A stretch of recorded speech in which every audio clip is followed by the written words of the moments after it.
The Homance Chronicles. The female equivalent of a bromance. So many poor choices. But so many good types. But so many poor choices.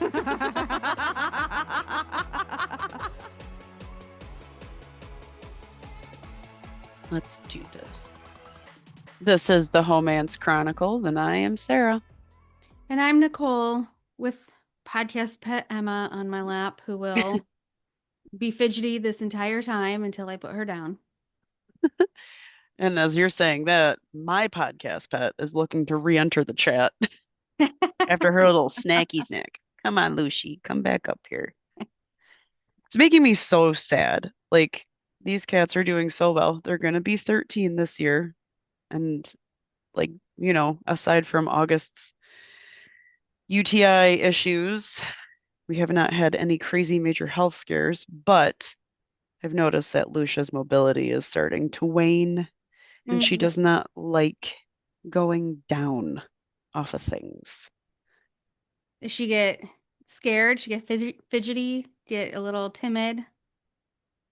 No, she just doesn't do it well anymore. Like, she doesn't just She's jump not off scared of of it. things. She just doesn't do it well. Okay. Yeah, she just doesn't jump off of things like she used to. You know, if something's pretty high, she really makes the decision as to whether or not she's going to do it. Like, she used to just jump up on the countertop. Now she's got to make her way up the chair, up the table, up the other thing, and you know, it breaks my heart. I feel like there's been times when I've come to check on the cats and they've been on top of the fridge. Yes. Yeah. She no So. longer gets up there unless there's a clear path for her to get up and down. And it's making me sad. But she's still cruising around otherwise. It's just that one little thing. So we can make some little accommodations as needed for her. Yeah. I also wouldn't be mad if she was not on my counters. Oh, I don't mind because of the dogs. You know, she's got a safe space to go when the dogs are around. So, okay. yeah, she doesn't do when we're cooking. She stays off the countertop still. She knows the rules, but if it's just hangout time, she's allowed safe spaces. She's good about it, really, honestly. I'm impressed, all things considered. She used to be so bad, but she just wants to know what's going on, so if she can see it. Unless it's chicken. Then I gotta lock her in the basement. That makes sense. Yeah. So when I was at the neurologist today and I was telling her about my perimenopausal spidey senses with my smelling enhancements lately, I was like, I guess it's similar to when women are going through pregnancy, which I have not gone through pregnancy, so I don't know what to compare it to. And Right. she was like, oh yeah. She's like, I remember it twice. It was awful. And she was like, you'd walk around and go, I smell chicken. And people would be like, there's no chicken here. And she goes, and then you'd find out that it's like coming from the floor beneath you.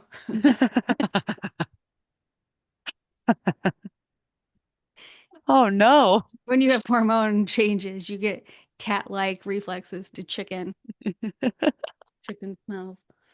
I mean, I do get random smells, but I just think it's because of my overall sinus issues that I've got, where like one of my favorite stories. So I was doing one of these tests that's kind of common, I guess, in some design communities, but it's the blind Jelly Belly taste testing.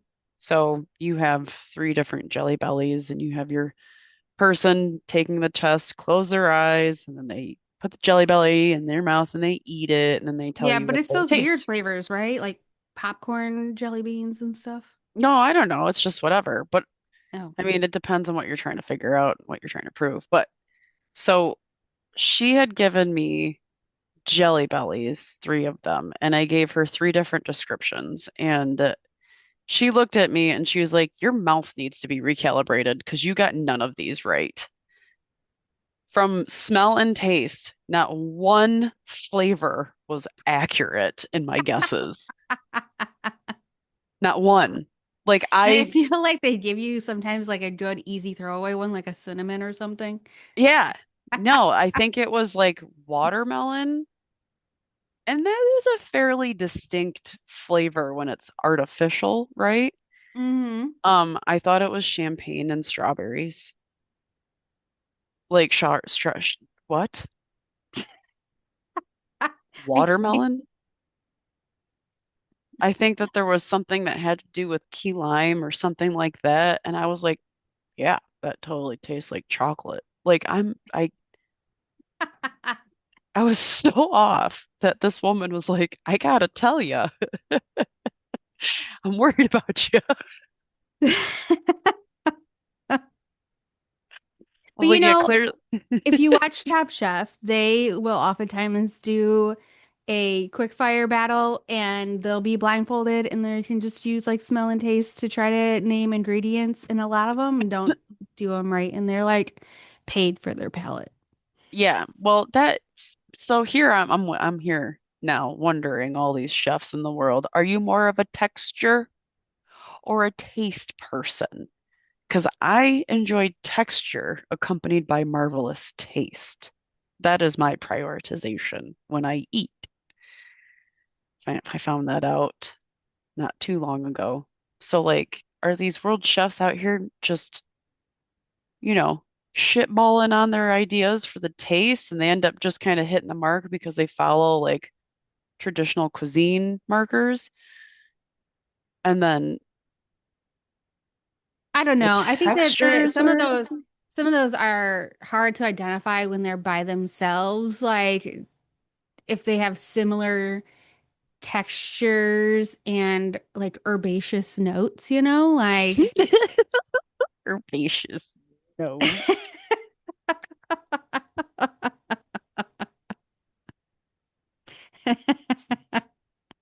yeah. What? I feel Herbaceous. like if there's herbaceous notes, you're just like, a garden. Immediately feel botanically about it. Yes. I Like don't who's gonna know. know the difference between parsley and cilantro? People If do. I can tell you the difference between parsley and cilantro. Soap and not soap. well, I know. I guess that's a bad example from the standpoint of like people who hate cilantro, but they look very similar. So, there's certain things where it's like clearly it's going to be difficult to tell the difference. But yeah, it's interesting because they'll give them, I don't know, 20 something, and then most people will get like 6 to 10 right. Oh, wow, yeah. I got When you take nothing. away your eyesight and you're just relying on Yeah. nose and Nose taste. and nose and I mouth. think your brain plays tricks on you too when you lose a sense, you I know? imagine so. It tries to compensate something. Hmm. I can hear the wrapper, but I still can't taste it better. That sucks. Like if I were to lose my eyesight, I would not want my sense of smell to be heightened by No, you don't. This is any terrible. stretch. I would want my hearing to be better, maybe. Taste. I would want my taste to be enhanced if that was the case.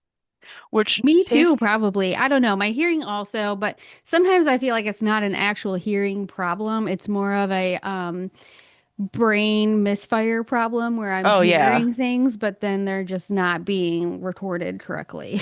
No, yeah, this is an audio processing issue that I currently have. Thus, I wish all things had fucking closed captions on them in life. It happened to me twice when I was out to dinner on Saturday. Twice. Two different people. Hmm. And was a male server, and he said something that I thought was completely different. But thankfully, my mother was in agreement both times, actually. So it wasn't just me who Oh, like okay. misinterpreted. But then the other one was like a young female server who said something. And both times I was like looking at them and you could just imagine like that you could see like the wheel of death like spinning on my face, right? Like, huh? Yeah, I know you said something, but I don't know what it was that you said. Well, because like the one girl came over with my cocktail And whatever the cocktail name was, it was like pear sangria, and I thought she said potato something. I don't know. So I was looking at her and then like looking at the tray, and I was like, I think that is my drink, but I thought you said potato. Like, who knows? Who knows what's happening? We don't. We I don't. We feel like don't. we But finally, every time I did say like what I thought the person had said, my mom agreed. So it could be hereditary. I think it's honestly just age. Like, I feel as though we're at that point where, remember when we were younger, we go to restaurants and your family, older family members be like, it's so dark in here, I can't see anything. And they'd have to Yeah. like get up. We're there. Yeah. Mm-hmm. Oh yeah. But it's like we're not prepared because we never thought we would get here. We never It's not thought, that I never thought. I just didn't think it would happen this soon. What do you I mean this still, in my soon? mind, picture that as like a, much older Later on later situation. on Don't situation. forget the Golden Girls were a span of women from they were in their 50s. Don't forget that. They 50s is where also they look so started. much older. I know. Where is So, my short due with stuff in the thing? It's where's happening my to where's us. my gray mop with my Yeah, what do you call the caftan? and it's like it's happening to us at a point where I'm like, okay, we're getting ready to go into retirement. I'm not ready for that. I don't have that kind of money. I How am I don't going to either. survive? I don't either. My money is just sitting there like Mine's not, churning at yeah, its own pace, slow. doing its doing its thing, but not quite fast enough. For real. Like, ugh. And I found a lady online and she said that people, especially people with ADHD who they have this sometimes like age dysmorphia, I guess is the best way to describe it, where like we kind of get stuck in an age mindset. And I found that I'm stuck in my early 30s. Like I'm in an early 30s age mindset Hmm. where I don't perceive myself being older than that. And so I don't act that way. I don't see myself that way. I feel younger than that and I Mm-hmm. act younger than that, like as that age. But then like there comes a point in time where it's like the reckoning where all of a sudden it's like actually you are this old. You are this many years older than what you think. And then there's a grief period, which I feel like that's where I'm at. I'm starting the grief of Mm. being older. Like I'm not sad I'm 40 by any means. I'm excited because I've gained so much wisdom, knowledge, etc. Mm-hmm. But it's the grief of like, oh, I'm actually 40. I'm Mm-hmm. actually getting old and it's the telltale signs are looming, And if see, not I there. have long accepted it and have no problem touting it to the point where I almost have to, though, because people look at me and think I'm so much younger, that they think that I am like spewing nonsense or that I'm not that old or that the things I'm saying don't make sense because how could they? Because I'm not that old yet. And I'm like, I understand that my face is deceiving, Right. but I have accepted this. I had somebody ask me if I was 26 the other day. Oh, So, wow. What is that like? I guess if I had Botox. But my problem is my expression lines on my forehead have always run very deep. I've never not had them. So maybe it's the 11s in between my eyes that's giving it away now.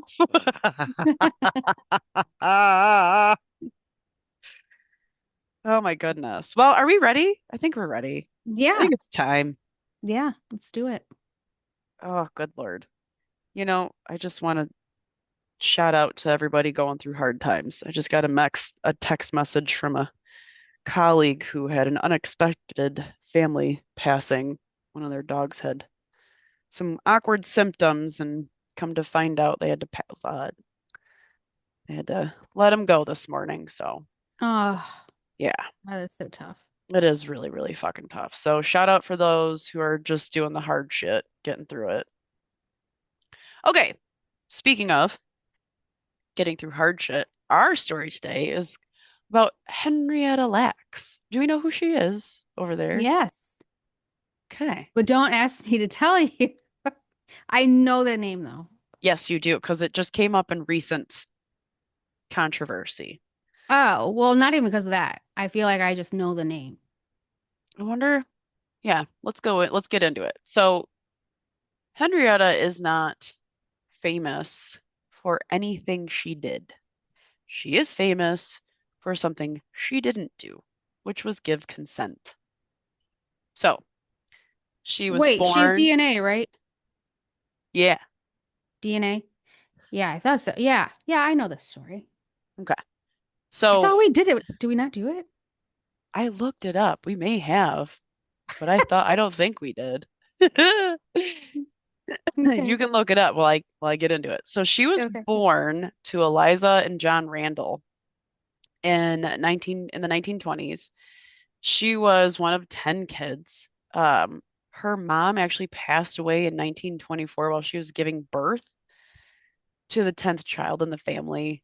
Um, and this is really kind of what catapulted the whole family's demise. I shouldn't say demise, but it really changed everything about the family unit. So, um, after she passed away, the husband John couldn't raise all these children on his own. So he ended up moving the family to Clover, Virginia, where he had relatives. And she ended up moving in with her maternal grandfather, Tommy. So they lived in a two-story log cabin that was actually once slave quarters on the plantation that had been owned by Henrietta's white great grandfather and great uncle. So she shared a room with her 9-year-old first cousin and future husband, David Day Lax. Okay.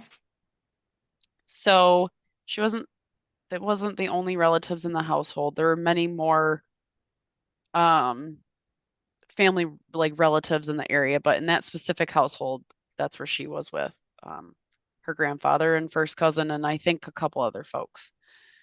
So, she was a tobacco farmer. She fed animals, tended to the garden, worked in the fields, kind of traditional shit. She was not considered a slave. Make sure everybody is very clear on that. This was family living now to help the family make money. She did end up going to school that was designated for Black students that was 2 miles away from the cabin she lived in. Unfortunately, though, she did have to drop out in sixth grade. So at the time, it actually wasn't uncommon for multi-generational homes to be tied to former plantation lands. And it was also expected that kids would actually contribute to labor before going and getting their education, especially for Black Americans. So she did end up at 14 years old having her first child. She gave birth to her son Lawrence in 1935. She gave birth to her second child, her daughter Elise, in 1939. And Dang, right during unfortunately, the depression. yeah, and unfortunately, Elise had epilepsy and cerebral palsy. Oh, jeez. So she was described as her by her family as different or deaf and dumb. So this is, I'm assuming, probably because of incest, potentially. They didn't state whether or not he was truly family lineage, so there is a chance he wasn't related to her by blood, but I'm going to make the assumption that she was. So she ended up marrying him, made it legal. They were all Catholic, on April 10 in 1941. The relationship was complex and sometimes strained because they were impoverished. They had to work long hours, and later illness affected them. But their relationship was also deeply rooted in a shared history. So that was kind of the momentum, I guess you could say, that kept them going. So at some point in 1943, David, their husband, was convinced by his cousin, so it could have been hers as well, to move to Maryland to work for the Bethlehem Steel Company. It's not clear as to what happened, but I believe that he had gone down there before her, and then she joined him later with the two children, marking a huge transition from what they were used to, which is a super rural Virginia life, into a very industrial Black community in like the city. Hmm. Um, Well, I Turner's, I oh, was go ahead. doing my look back at Yeah, our episodes, and I believe I came across Henrietta when I did this story of Rosalind Franklin, you did. and she was a scientist who discovered the DNA double helix. Yep, you did. And so And I can tell you why she did it. I can tell you now how it all ties in. I was say I'm pretty sure I'd mentioned Henrietta during that story, and that's why I Yeah, know who she is. yes, that checks Mm-hmm. out then. So yeah, Mm-hmm. I will tie it all in. It all ties in. So, Okay. um, Turner Station specifically is where they was the community that they lived in near Baltimore. It was a very tight-knit but segregated Black community. Not long after their arrival, their cousin Garrett actually ended up getting drafted and had to fight in the war. So he bestowed gifted savings to the couple, which actually enabled them to buy a home for themselves. So that's kind of cool. They established themselves and they didn't have obviously they had poverty struggles and like everybody at the time, but that's not the main part of this whole story. So, she was described as social and joyful during this time. She loved music, dancing, and card games. And she had some strong emotional ties, though, to Clover. So she would actually take her kids back on the weekends. They did end up having three more kids after they moved. They had Okay. David Jr., which they called Sonny. They had Deborah and Zachariah, originally born as Joseph, but he converted to Islam along the way. Hmm. So details are very limited for her relationship and what happened with Elise. So I recommend the second daughter that was deaf and dumb, as they said. So um, recommend looking this up on your own accord. But ultimately, since she had the developmental disabilities on top of the cerebral palsy and other issues that she had from birth, she was placed in the hospital for Negro Insane, which was later renamed to Crownsville Hospital Center.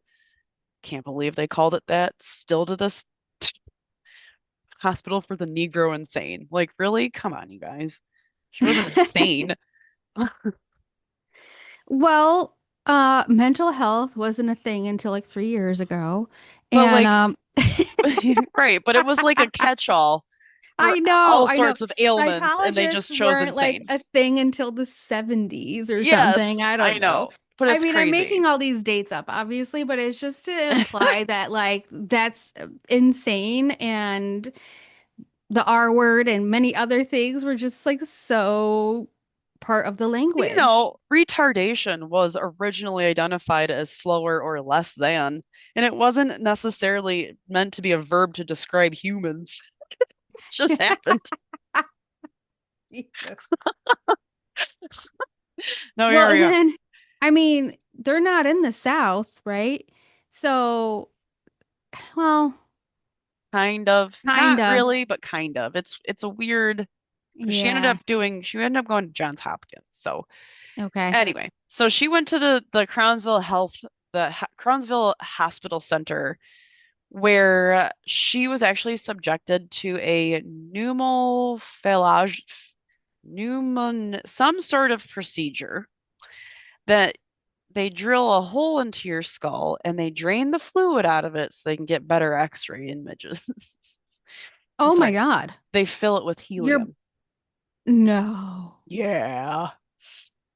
What? Yeah, How do you get the fluid back? you don't.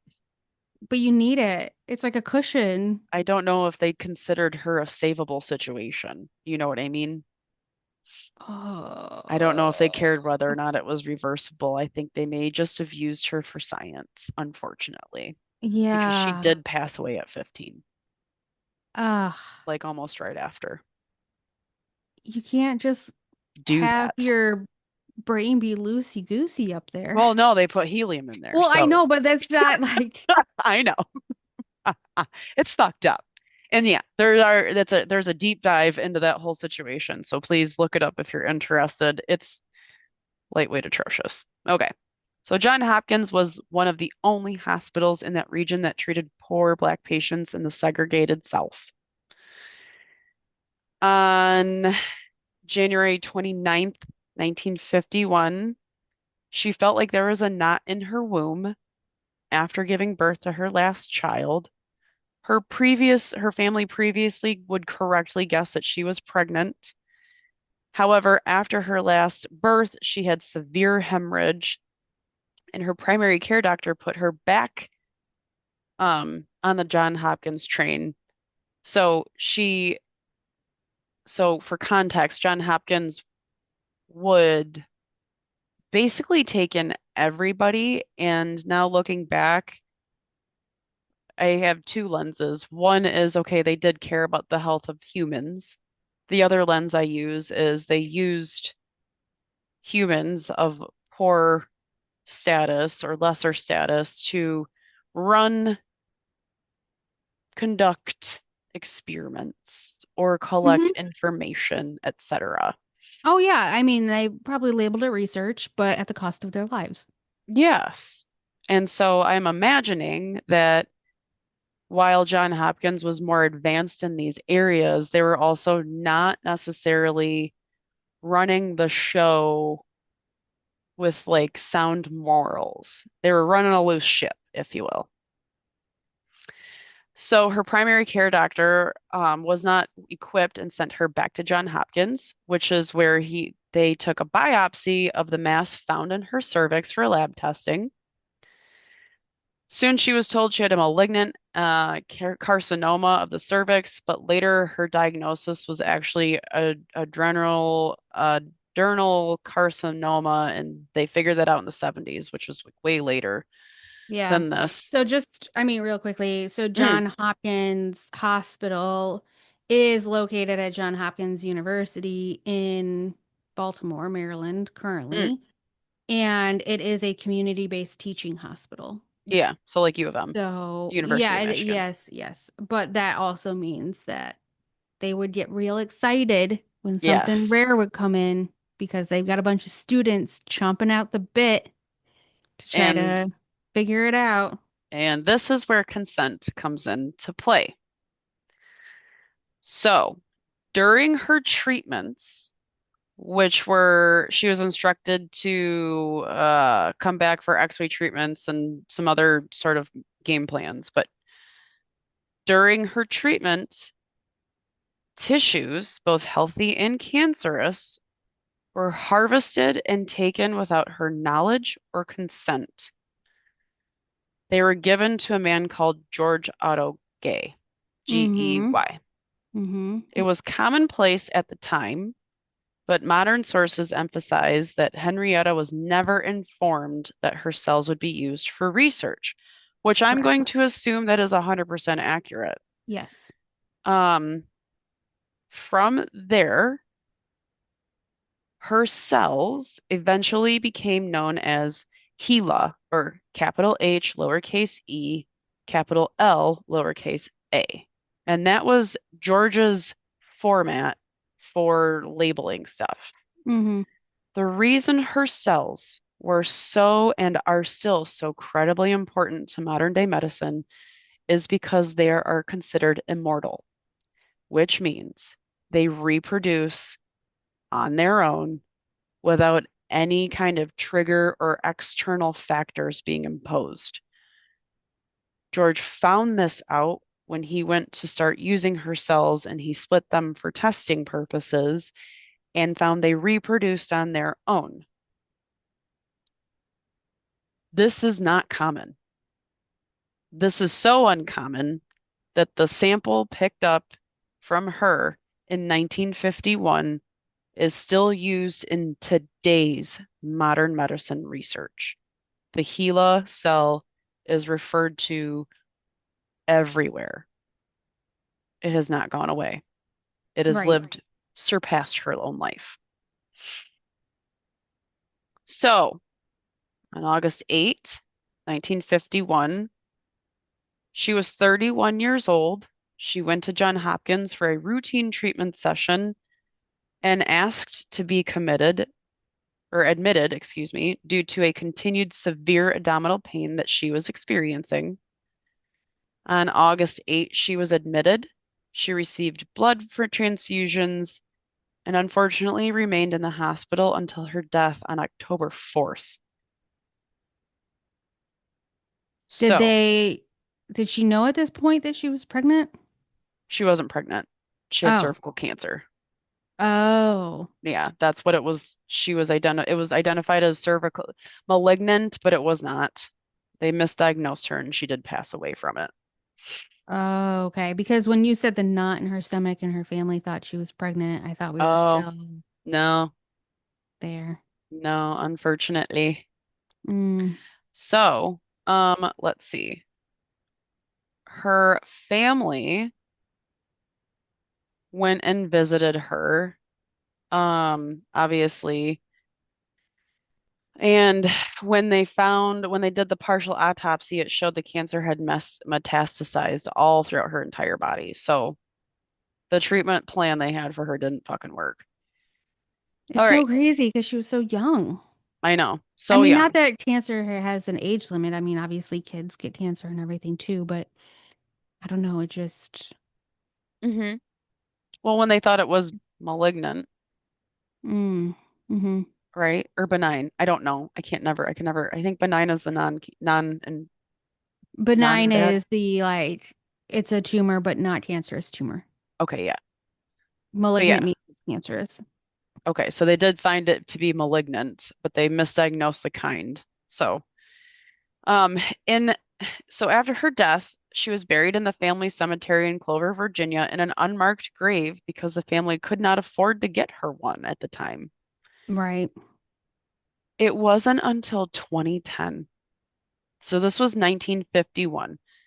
Medicine clearly progressed. Her cells were used for creating the polio vaccination, for everything, literally everything that you can imagine, big giant, health milestone wise that has something to do with DNA. She was involved in it. Postmortem, Yeah, obviously. the story that I covered was about discovering the double helix in DNA, and her cells were used for that. Yep. So Roland Patillo, a faculty member of the Morehouse School of Medicine who had worked with George Gay and knew the Lacks family, donated a headstone for the Lacks. This prompted her family to raise money for a headstone for Elise, the daughter who passed away, and it was dedicated on the same day. The book-shaped headstone contains an epitaph written by her grandchildren that reads, "In loving memory of a phenomenal woman, wife, and mother who touched the lives of many. Here lies Henrietta Lacks, or the HeLa, or, HeLa. Her Mm-hmm. immortal cells will continue to help mankind forever." Um, so the scientist George, who first studied her cancer cells, discovered that they were unlike cells previously grown in the labs. They were quick to divide and did not die after a few divisions, which is what usually happens.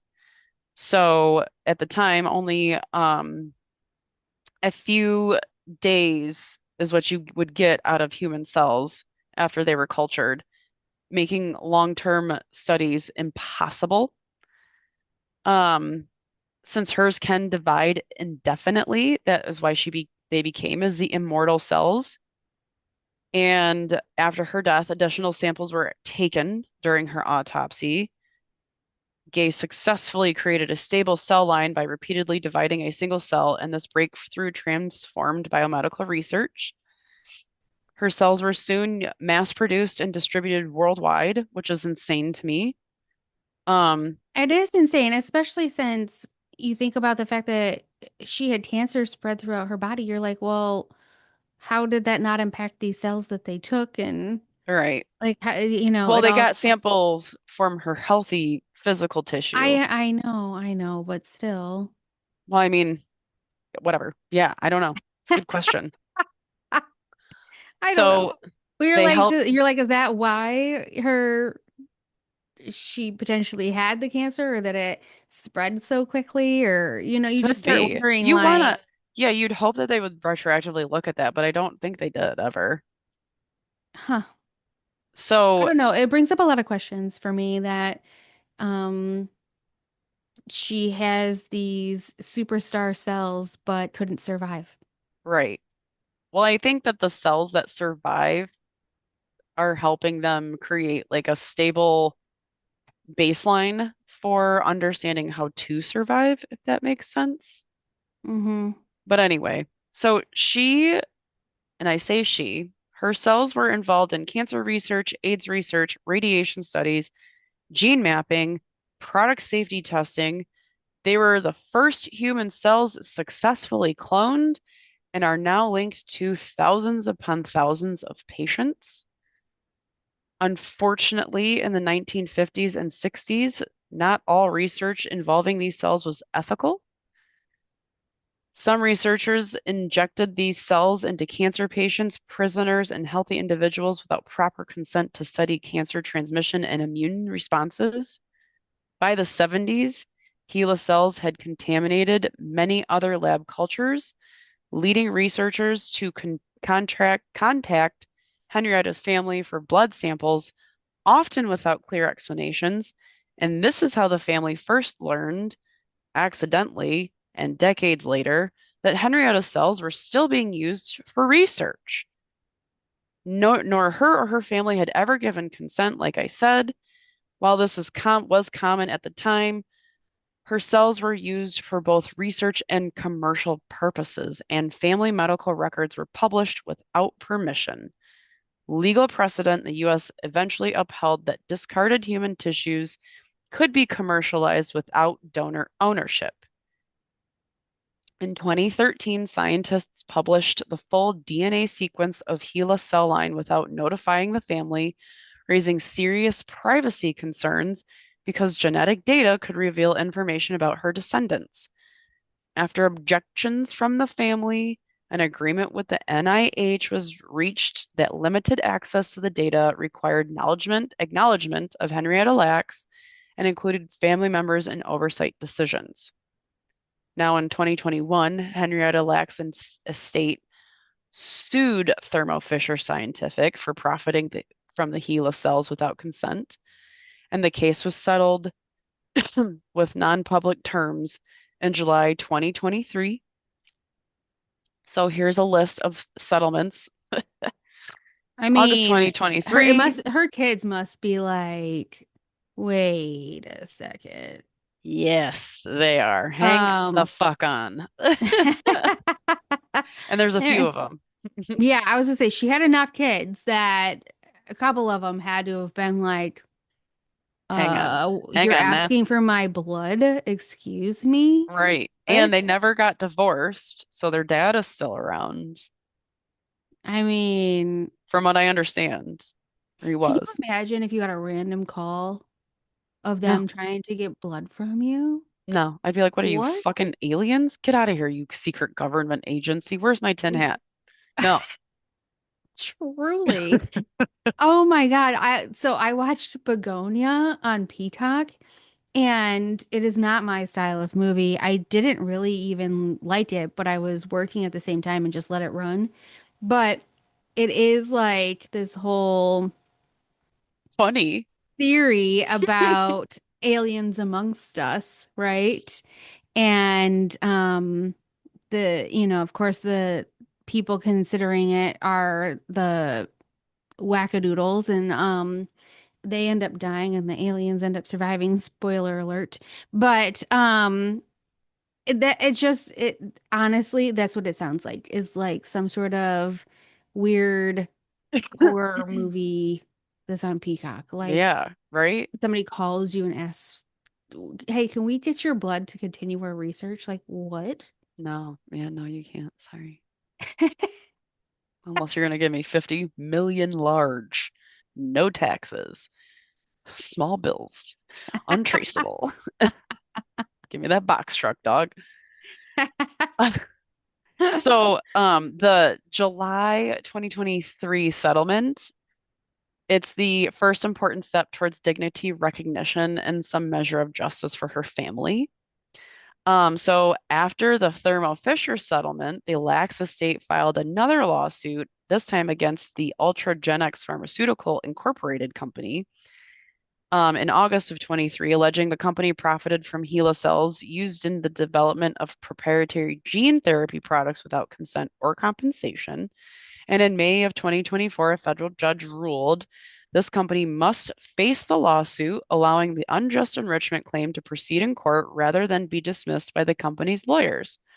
This was described by the family's legal team as a historic ruling affirming their right to pursue justice.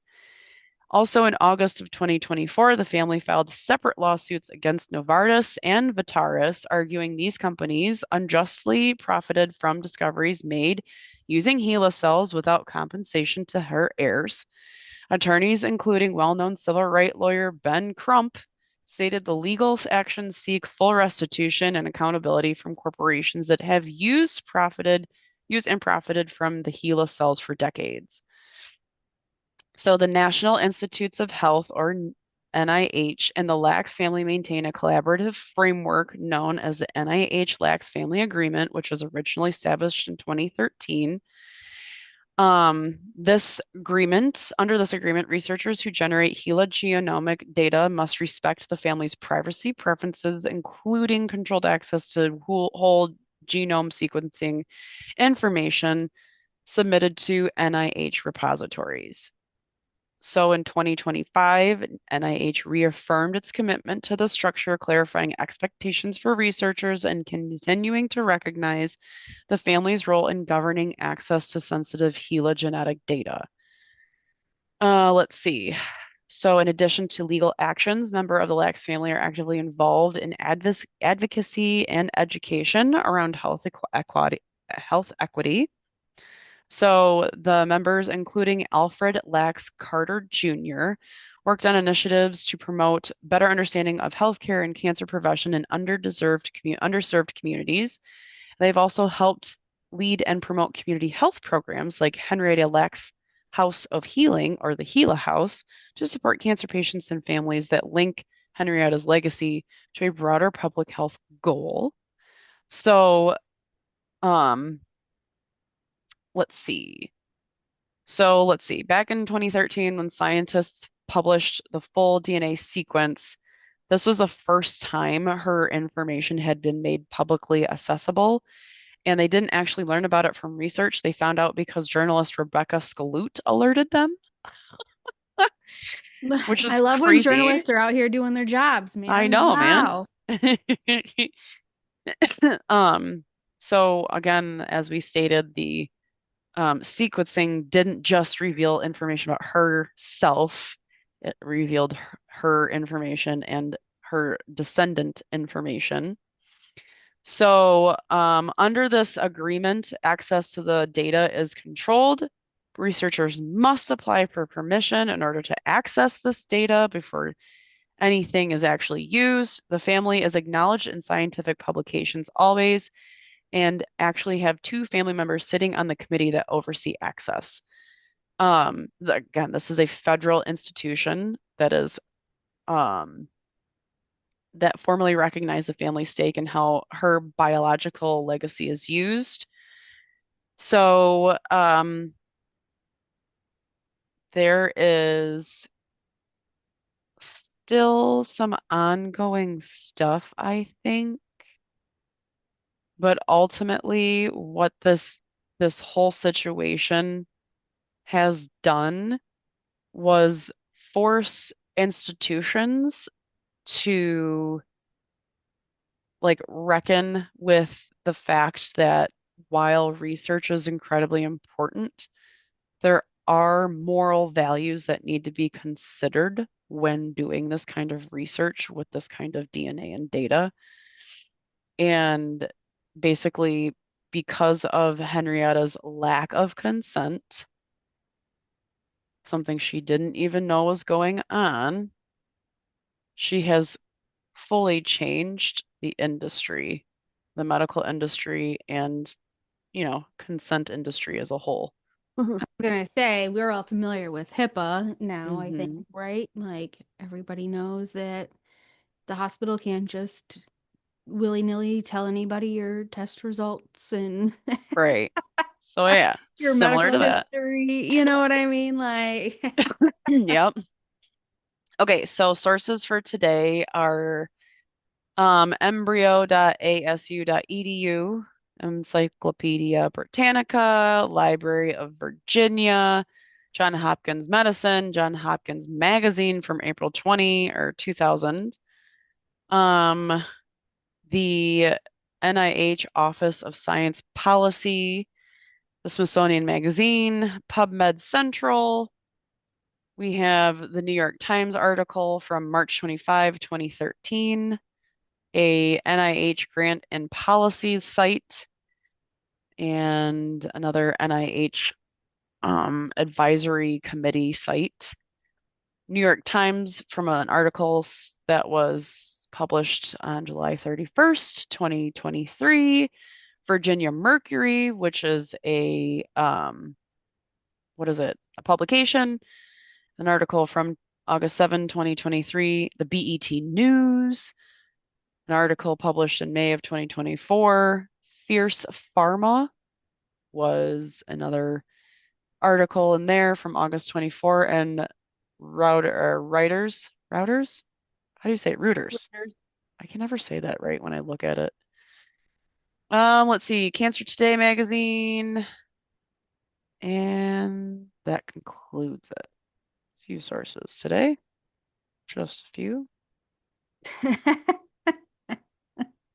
Hmm. Yeah, that's well, thank you Henrietta's for story. giving Henrietta her own story.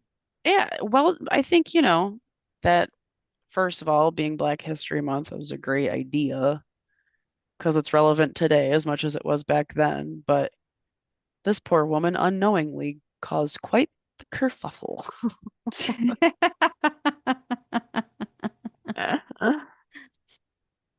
I mean, it's one of those times where you wonder if, there is another universe that your soul goes to and looks down and is just like, yeah. All right. Look at me advancing science.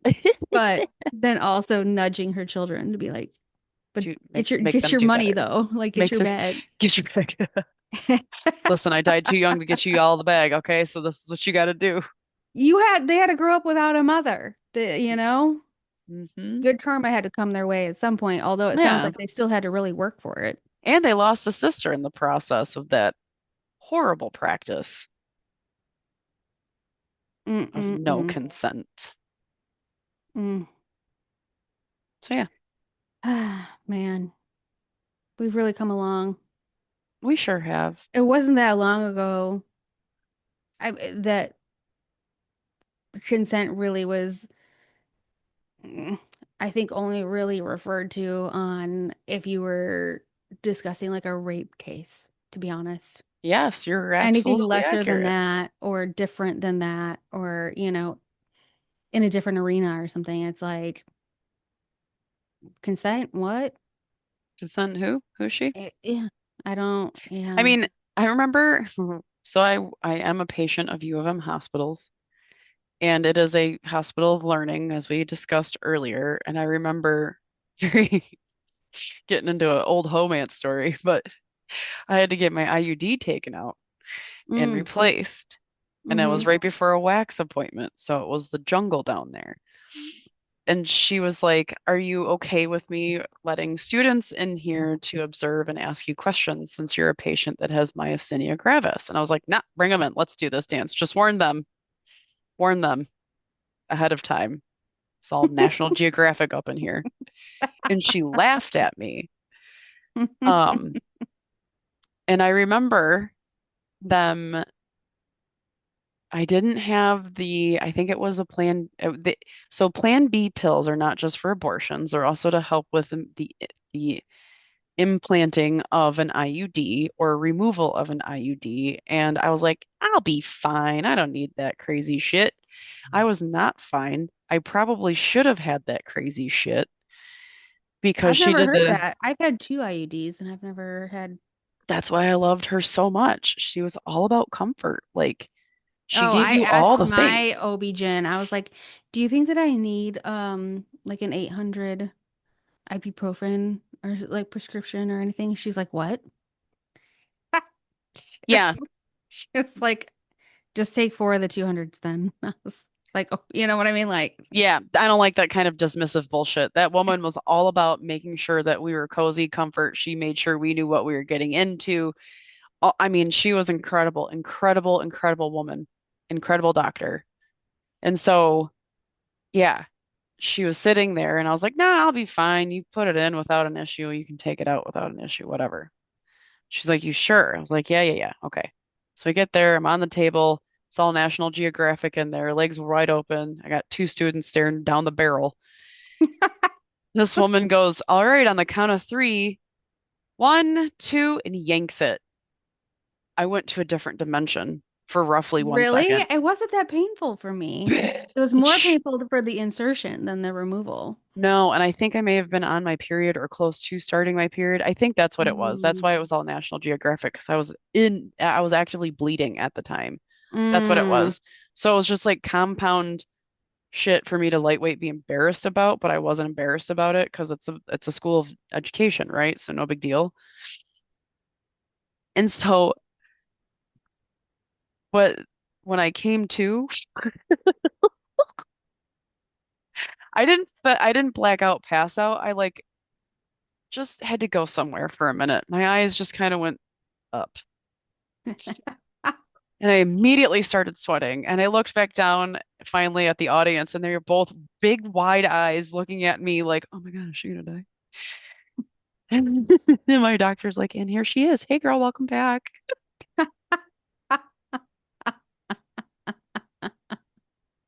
I Oh, wow. was like, I was ill prepared. She's like, that's the point. We don't want you bracing for that shit. This is what she Yeah. said to me, Yeah. verbatim. Yeah. Yeah. And so, of course, I was like, okay, I got your number. I got your number, Diana. I see you. But, and then she inserted the new one, and I was like, wow, that fucking sucked. But I'm glad that those kids, and I say this because they were kids at the time, Mm-hmm. I'm glad they saw that, Mm-hmm. especially the guy that was in there. I'm glad the dude saw that Mm-hmm. and was able to witness firsthand the bullshit we females go through Yeah. to prevent pregnancy. Mm-hmm. I'm not doing it anymore. I don't, I I I don't have have to worry not about it. I have not had an IUD or been on any kind of birth control in a long time. 6 years, I think. Yeah, no, I So, think it's been about roughly longer, same time. Yeah, but whew, whew. Yes, I consent to having you people come in here so you can see how my life skips a beat, it's literally. flashing before my eyes. Skipped a beat. I went to a different place.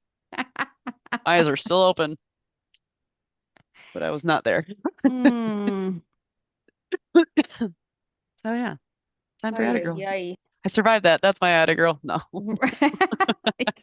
I was gonna say, I guess it's Atta girl. I don't really know how we transition, but Atta girls are where we pat ourselves on the back for something that we've done or something good that's happened to us. Yeah. Do you have one on the rip? I Otherwise, so I have two. all right. One is that I thought I like got the best gift ever for my brother for his 40th birthday. Hmm. Um, and then I got it in the mail and it was just kind of ho hum.